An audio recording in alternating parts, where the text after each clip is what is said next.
കൂടുതൽ വിവരങ്ങൾ നൽകിയത്. സമാധാന ചർച്ചകൾ പാളിയതിന് പിന്നാലെ ഇറാന് നേരെ കടുത്ത ഭീഷണിയുമായി യുഎസ് പ്രസിഡന്റ് ഡൊണാൾഡ് ട്രംപ്. വെടിനിർത്തൽ കരാർ അതീവ ഗുരുതരാവസ്ഥയിലെന്ന മുന്നറിയിപ്പ്. കാര്യങ്ങൾ ശുഭകരമായി പര്യവസാനിക്കാൻ 1% സാധ്യത മാത്രമേയുള്ളൂ. ഇറാന്റെ പ്രതികരണം വിഡ്ഢിത്തമാണെന്നും വായിച്ച് പൂർത്തിയാക്കാൻ പോലും നിന്നില്ലെന്നും ട്രംപ് മാധ്യമങ്ങളോട് പറഞ്ഞു. Unbelievably weak, I would say. I would call it the weakest right now. After reading that piece of garbage they sent us, I didn't even finish reading it. They said, I'm not going to waste my time reading it. I would say it's one of the weakest right now.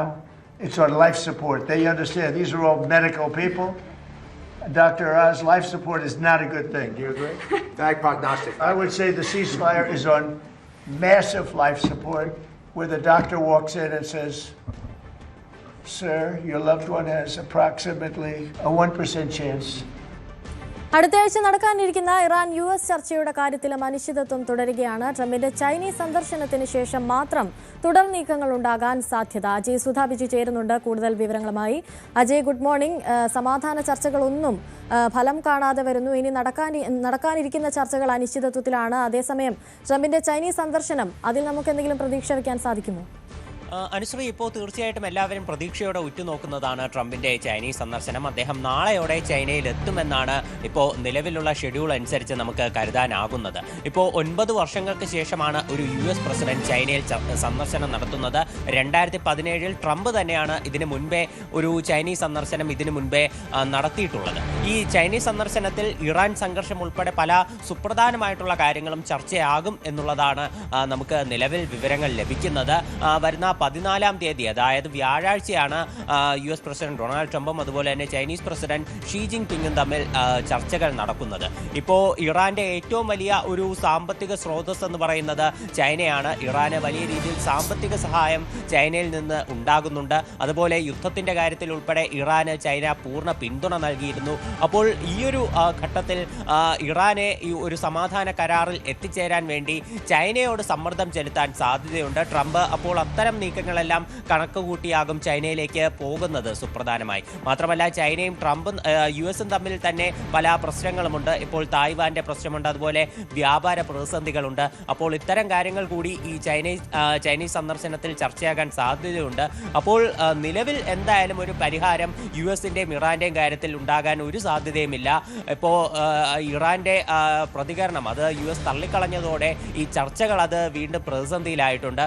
അടുത്ത ആഴ്ച ഇസ്ലാമാബാദിൽ വെച്ച് US-ന്റെയും ഇറാന്റെയും ഒരു ചർച്ചകൾ നടക്കാനിരുന്നതാണ്. ഇപ്പോൾ അതും നടക്കുമോ എന്നുള്ള കാര്യത്തിൽ അനിശ്ചിതത്വം തുടരുകയാണ്. ഈ ചൈനീസ് സന്ദർശനത്തിന് ശേഷം ട്രംപ് വ്യക്തമായിട്ടുള്ള ഒരു തീരുമാനം അറിയിക്കും എന്നാണ് പ്രതീക്ഷിക്കുന്നത്. ചൈനയിൽ നിന്ന് വരുന്ന പ്രതികരണങ്ങളും അത് നിർണായകം തന്നെയാണ്. ഇപ്പോൾ എന്തായാലും ട്രംപിന്റെ ഭാഗത്തു നിന്നുള്ള ഏറ്റവും പുതിയ ഭീഷണി അത് ഇപ്പോൾ ഓവൽ ഓഫീസിൽ വെച്ചാണ് ഉണ്ടായിരിക്കുന്നത്. ഓവൽ ഓഫീസിൽ അദ്ദേഹം ഒരു മെറ്റേണൽ ഹെൽത്ത് കെയർ ഇവന്റിൽ പങ്കെടുക്കുകയായിരുന്നു. അതുകൊണ്ട് അദ്ദേഹം ഒരു ഡോക്ടർമാരുടെ ഭാഷയിലാണ് ട്രംപ് ഇറാന് നേരെ ഒരു ഭീഷണി തൊടുത്തു വിട്ടത് പോലും. അതായത് അദ്ദേഹം പറയുന്നത് ഇറാൻ ഇപ്പോൾ പുതുതായിട്ട് US-ന്റെ നിർദ്ദേശങ്ങളോട് പ്രതികരിച്ചത് അവിശ്വസനീയമായ രീതിയിൽ ദുർബലമാണെന്നാണ്. ഇത്തരം ഇറാന്റെ പ്രതികരണം അത് പൂർണ്ണമായി വായിച്ചു തീർക്കാൻ പോലും താൻ തയ്യാറായില്ല. ഇത്തരം വേസ്റ്റുകളൊന്നും വായിച്ച് തൻ്റെ സമയം കളയാൻ താൻ ഉദ്ദേശിക്കുന്നില്ല എന്നും ട്രംപ് പറയുന്നു. ട്രംപിനെ ഏറ്റവും കൂടുതൽ ചൊടിപ്പിച്ചത് ആണവ വിഷയങ്ങൾ ഇറാൻ സമർപ്പിച്ച ആവശ്യങ്ങളിൽ പറയാത്തതാണ്. അതായത് മറ്റു കാര്യങ്ങളെല്ലാം, ഹോർമുസ് വിഷയം ഉൾപ്പെടെ പല കാര്യങ്ങളിലും ഇറാൻ പ്രതികരണം അറിയിച്ചിട്ടുണ്ടെങ്കിലും ആണവ വിഷയത്തിൽ അവർ കൃത്യമായിട്ടുള്ള ഒരു നിലപാട് എടുത്തിരുന്നില്ല. ട്രംപ് പറയുന്നത് നേരിട്ടുള്ള ചർച്ചകളിലാണെങ്കിലും ടെലഫോൺ വഴിയുള്ള ചർച്ചകളിലാണെങ്കിലും അല്ലെങ്കിൽ പാകിസ്ഥാൻ വഴി മധ്യസ്ഥർ വഴി തന്നിട്ടുള്ള ഒരു സൂചനകളിലാണെങ്കിലും ആണവ വിഷയത്തിൽ ഒരു പരിഹാരം കാണാം എന്നാണ് ഇറാൻ പറഞ്ഞിരുന്നത്. ഈ സമ്പുഷ്ടീകരിച്ച യുറേനിയം ഉൾപ്പെടെ US-ലേക്ക് കൊണ്ടുപോകാൻ അവർ സമ്മതിച്ചിരുന്നു. പക്ഷേ പേപ്പറിലേക്ക് എത്തിയപ്പോൾ അവർ ആ ഒരു കാര്യം പേപ്പറിൽ സൂചിപ്പിച്ചിട്ടില്ല. അതായത് അവർ ഓൾറെഡി സമ്മതിച്ച ഒരു കാര്യം അവർ തന്നെ പിൻവലിക്കുന്ന ഒരു നിലപാടാണ് നിലവിൽ ഉണ്ടായിരിക്കുന്നതെന്നാണ് ട്രംപ് ഇപ്പോൾ മാധ്യമങ്ങളോട് പറഞ്ഞിരിക്കുന്നത്. അതുപോലെ ഇറാനുമായിട്ടുള്ള സമാധാന കരാർ അത് ഇപ്പോൾ അതീവ ഗുരുതരാവസ്ഥയിലാണെന്നും ട്രംപ് സൂചിപ്പിക്കുന്നു. ഇതാണ് നേരത്തെ പറഞ്ഞ ഡോക്ടർമാരുടെ ഭാഷയിലുണ്ടായ ട്രംപിന്റെ ഒരു പ്രതികരണം. അതായത് അദ്ദേഹം പറയുന്നത് ഇറാനുമായിട്ടുള്ള ഒരു വെടിനിർത്തൽ എന്ന് പറയുന്നത് ഇപ്പോൾ ജീവൻ രക്ഷാ സംവിധാനങ്ങളുടെ സഹായത്തോടെയാണ് പ്രവർത്തിക്കുന്നത്. ഇപ്പോൾ ഒരു ഡോക്ടറിനോട് നിങ്ങളുടെ രോഗി എങ്ങനെയുണ്ടെന്ന് ചോദിച്ചാൽ രോഗി ഇനി ജീവനോടെ ഇരിക്കാൻ 1% സാധ്യതയുള്ളൂ എന്ന് പറയും പോലെയാണ് നിലവിൽ ഇറാനുമായിട്ടുള്ള US-ന്റെ ചർച്ചയുടെ സ്ഥിതി ഇരിക്കുന്നത്. ഇനി സമാധാന ചർച്ചകൾ നല്ല ശുഭകരമായി പര്യവസാനിക്കാൻ 1% മാത്രമേ സാധ്യതയുള്ളൂ എന്നാണ് ട്രംപ് ഇതുവഴി സൂചിപ്പിക്കുന്നത്. അപ്പോൾ ഏത് നിമിഷം വേണമെങ്കിലും വെടിനിർത്തൽ ലംഘനം ഉണ്ടായേക്കാം എന്നുള്ള ഒരു മുന്നറിയിപ്പ് കൂടി ട്രംപ് ഇതുവഴി നൽകുന്നുണ്ട്. എന്തായാലും ഇറാൻ ഒട്ടും തന്നെ പിന്നോട്ട് പോകാൻ സാധ്യതയില്ല.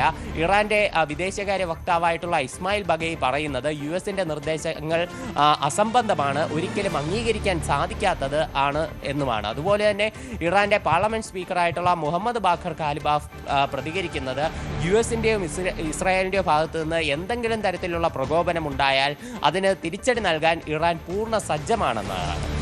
എന്തായാലും രണ്ട് ഭാഗത്തുള്ള നേതാക്കളും ഇപ്പോൾ പരസ്പരം മുഖം തിരിഞ്ഞു നിൽക്കുന്ന ഒരു നിലപാടാണ്.